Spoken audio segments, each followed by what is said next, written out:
5, 4, 3, 2, 1, fire.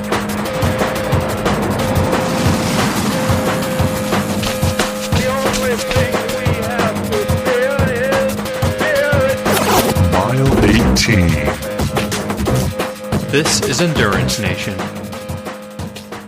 Are you tired of just losing your fitness every year? Of getting out there on the open road come springtime and everyone else is still faster than you and you're not making progress? We understand. We created the Outseason program just for you. It's a 14-week protocol for triathletes and gravel cyclists with an opportunity to lock in through your Zwift workouts and focused training to unlock your potential by targeting functional threshold and high VO2 workouts with some endurance on the weekends. We build your fast before you're far. So by the time you get to the spring, you can turn down the fast and start adding some volume when the weather gets nice and unleash your endurance potential. Stop following the same program and hoping you get different results. Head over to endurancenation.us/outseason to get our 14-week program for one low price now.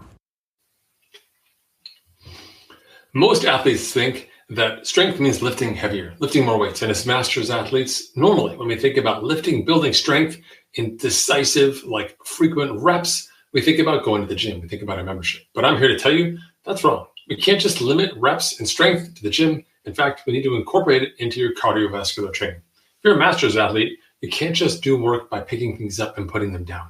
You can actually bring that same mindset, that same framework to your aerobic capacity, particularly in the winter, to reap better gains and better results for yourself long-term, not just for your endurance background and for your endurance aspirations, but also just your long-term health as well. Every rep is a set for your heart, not just for your biceps, your glutes, or whatever else you're working on, those sexy delts you have, my friend. Winter doesn't have to be a slog sitting on the trainer, grinding away in zone 2. Let's get to it.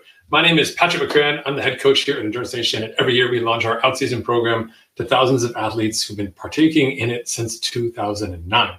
This program was designed specifically for masters athletes who are limited not by in energy, not by desire, not by focus, but they're limited by their actual time they have the capacity to train. In other words, real life is the majority of your real life. And while you want to be an endurance athlete, you're not going to be on the front cover of Outside Magazine anytime soon. At least speaking for myself, I don't want to put you into a box and you go be your best endurance self. But really, when it comes down to it, our capacity to do work is sustained not only by the time that we can put in to work hard, but the time that we can recover from it as well. And that balance between work and recovery is actually framed really well when we think a lot about intervals. And this is something that comes down to it when we think about it from the gym perspective to think about it more. Like when we think about strength in particular, for people who are 40, 50, 60, you, me, my master's friends, we think about this, it's not just about like lifting more weight. This isn't time for, one rep max at the top of your game, right? But it is time to focus, and actually repetitions can actually do that, right? With weightlifting, you get that precision. You can go to the machine, you can take the Smith machine and adjust it the way you want specifically to do your glutes. You can go over to the bands and be like, I'm going to target this one particular muscle, really want to work on like this part of my tricep. We get really sort of laser tactic when we think about our weights. But we don't think the same way about our cardiovascular work. Instead, we just think, I'm going to go in zone 2, which is like a huge range. It could be 10 to 12 beats, 15 beats worth of work. We can say, I'm going to go in zone 3, zone 4. And sometimes those zones overlap. It's not as clear cut. It's just going up to the rack and picking up another set of dumbbells or throwing on another plate. But there is a way, my friends, where you can actually get the specificity that you have in the weight room and bring it to bear in your training and see better benefits. And why do we want to do it in the winter? Like, why specifically now? Why not do this during the regular year? You can, don't get me wrong. But I bring it up now in the wintertime because most athletes default to this. I'm just going to put down a towel. I'm going to put on the football game, and I'm going to pedal in zone 1. And every time somebody scores a touchdown, I'm going to pedal really hard for 30 seconds. I'm going to change my towel, and then I'm going to repeat that for another 45 minutes. God help you if you're like a Jets fan and you're just stuck there training the whole time and no sprinting for those touchdowns. But regardless, you could maybe modify it and do a hard session for a beer commercial maybe at a commercial break. But in reality, that type of work isn't actually advancing you simply because, as a master's athlete, we're not putting in the amount of time at that dose, at that level of work to see the results that we want. Instead, we just kind of get halfway there. It's like knowing that you're going to have to practice the violin for 10 years, for 10 hours a day until you get great, but you do it for like 1 hour a day. And you're like, I'll get there one day. No, you're not going to get there, my friend. Like there is no violin lottery. There is no endurance lottery. You're not going to miraculously be better by doing 1/10 of the dose that the professionals are with whom you're following their training plan or following the latest article, podcast, or guidance. So that's what we do inside the winter actually is we take advantage of the constraints we have around weather, temperatures outside are terrible, around daylight hours, which are so short, it's almost hard to imagine how bad it's going to be in a few weeks. I didn't want to think about it. And then last but not least, we turn that limited training time into maximal recovery time. Now, why does it matter now in the winter? Well, because in the summertime, when it's great weather and we're doing 2-a-days and we're peaking for a race, our season is full of volume, it's full of extra work. The time between workouts is sometimes 8 hours, like a work day, morning and afternoon. That's not enough time to recover from high quality work, especially with the long sessions you're doing on the weekend.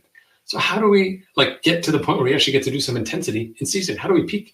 The answer is you really can't peak on those traditional programs, which is why we do a fair amount of work in the wintertime, when we can do a hard session on a Tuesday morning and not have to train again until Wednesday afternoon, letting ourselves almost 36 hours of recovery time. You're practically a brand new person. You're practically reborn to go out there and do another training session, a luxury compared to what a regular daily life is as endurance athletes, right? But the physiology matters too. I want to talk about some key things here. Truth is, studies have shown that you can get, I'm going to quote this, 90% of the benefit of the aerobic training in half the time. And when time is scarce, that's everything that we need, right? So let's talk about what's really at stake here. It's not just about raising a number, getting a threshold from 190 back up to 205 or 210 or whatever it may be for you. It's about power and hormones, right? As we age, our peak power output declines, and our testosterone for men out there really dips. Like we start to fall into a bad spot.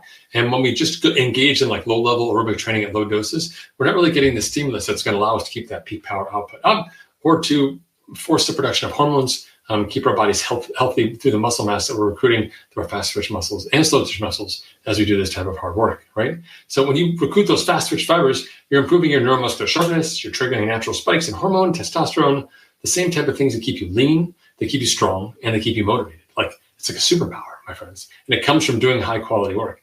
Do high quality work, get high quality results, right? They also just keep you in the zone. Intervals for me are actually super fun because it actually helps you prevent the plateau that comes with the aerobic training.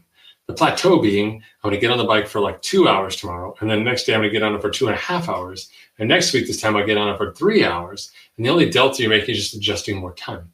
Does it work? Sure it does. If you're willing to get that up to 7-8 hours, if that's your jam. It's not my jam. I got to tell you that. 8 hours in a week for most weeks is enough time for me. So instead, we use intervals as a tool for us to build the requisite strength we need to get stronger, reap the gains of doing that type of work that we gain from a cardiovascular perspective that trickle down to slow twitch work and improve your aerobic capacity, but also allow you to get off the bike and get down to your regular scheduled life, which is super important, right? So you can play a game where you can do 4x8 this week, and next week you can do 4x8 again. So maybe this week you did 4x8 at 90%, but next week you do the 4x8 and you're at 95%. You made a 5% gain. That's awesome. The next week you do 4x8 and you're 97%. Now we're up 7% over that first one. That's amazing. The fourth week, maybe you're at 99%. Damn, we're up with 10% in 4 weeks and this high quality interval based on that type of work. It's the same set. I'm not saying that every set inside Endurance Nation is the same in the winter, by far from it. But you get the context of we get better. Just like on the gym, you go and you go to bench 135, you get 8 reps. Next week you come back, you get 10 reps. Next week you come back, you get 12 reps, and you say, I'm getting stronger, right? You can see it. Intervals allow us to do that same amount of work for you in a very focused and deliberate way. That actually becomes fun. It's kind of like a game. You're kind of testing yourself. Last time, first interval, this is my power, this is my heart rate, it's my cadence.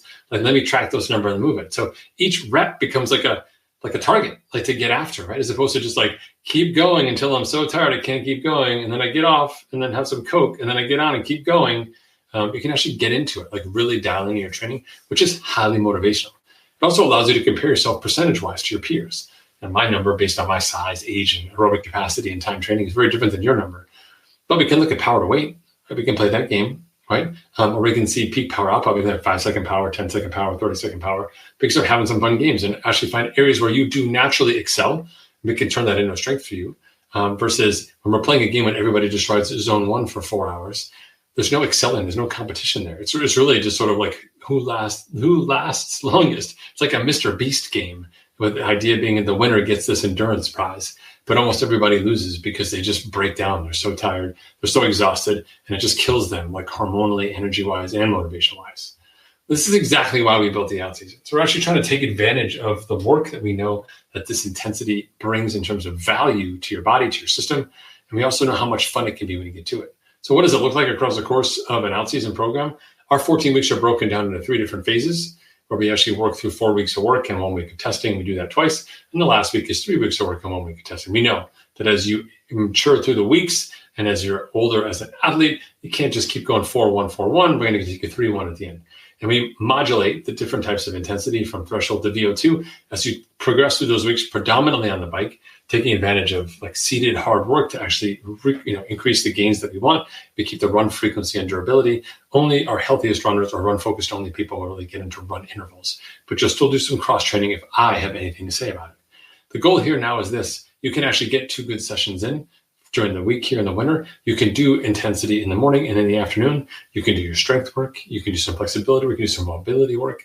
We actually turn on active recovery as a mechanism. So you can go for a 3-mile walk in the afternoon. It's durability, it's strength that keeps you healthy, huge benefits to your overall health outcome. It doesn't have to be hard work that stresses your aerobic system in preparation for a 10-hour day.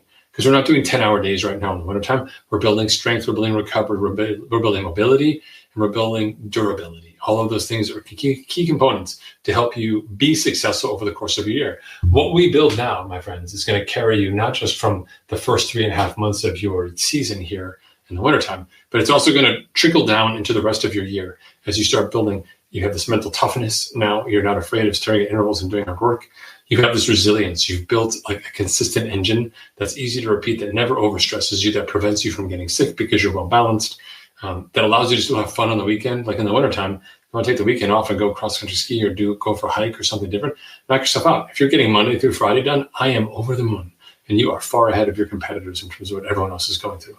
So I'll definitely include some things on the Endurance Nation blog. You can go to endurancenation.us/blog. And the article there, I've got some citations for you. You can dive in more deeply to understand a little bit more about mitochondria, what happens to you from a hormonal perspective by doing intensity, and understand a little bit more about the relevance of peak power output to your overall, not just longevity, but your capacity for doing work over the rest of your year. Most people are obsessed about longevity, thinking about extending the time. This is your personal finish line, extending it out 5 more years, 10 years, etc. I'm not interested in that. Like, I'm trying to maximize the time I have now to do lots of cool shit, have a ton of fun, do epic stuff. And so I'm extending my aerobic timeline now by being really smart and intentional about the work that I do. And athletes here inside Endurance Nation have been doing this since 2009. We built an incredible program that helps athletes move through this process with intentionality, with support, and with coaching to make sure that you're walking the right path. If you've just spent your winters messing around, just doing aerobic stuff and being like, this is going to pay off one day, I sure hope it. By all means, don't let me get in the way of you doing something that you're just really comfortable doing.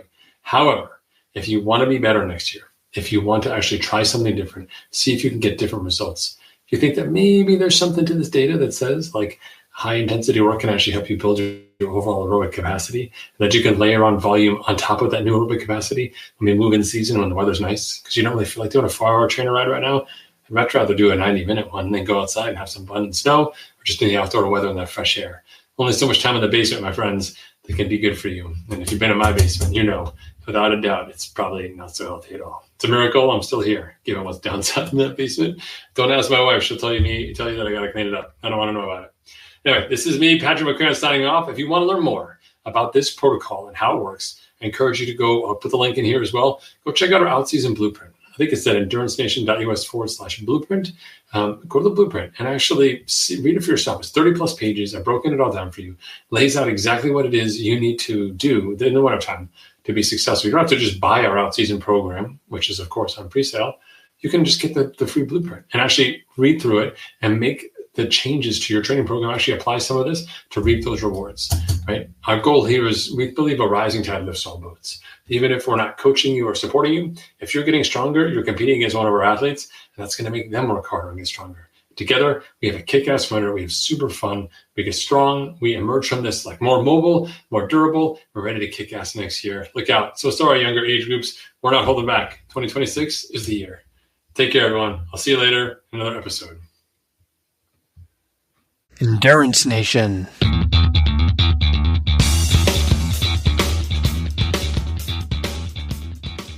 Hey, podcast fans. I know you love the podcast because here you are, you're listening to it and you're still listening to me talk right now. Did you know you can get content just like this in your inbox once a month we send out a great newsletter. We call it, guess what? The unfair advantage. That's right. It's our information to you, something that separates you from the competition. If they're not here, then they don't know. But if you are here, then now you do. Zero excuses. If you go check us out online at endurancenation.us/newsletter, it's your opportunity to enter your email address, sign up for these updates. They come once a month, sometimes twice a month, depending on my race schedule. And it's your chance to get insider information that's going to help you become a better, smarter athlete.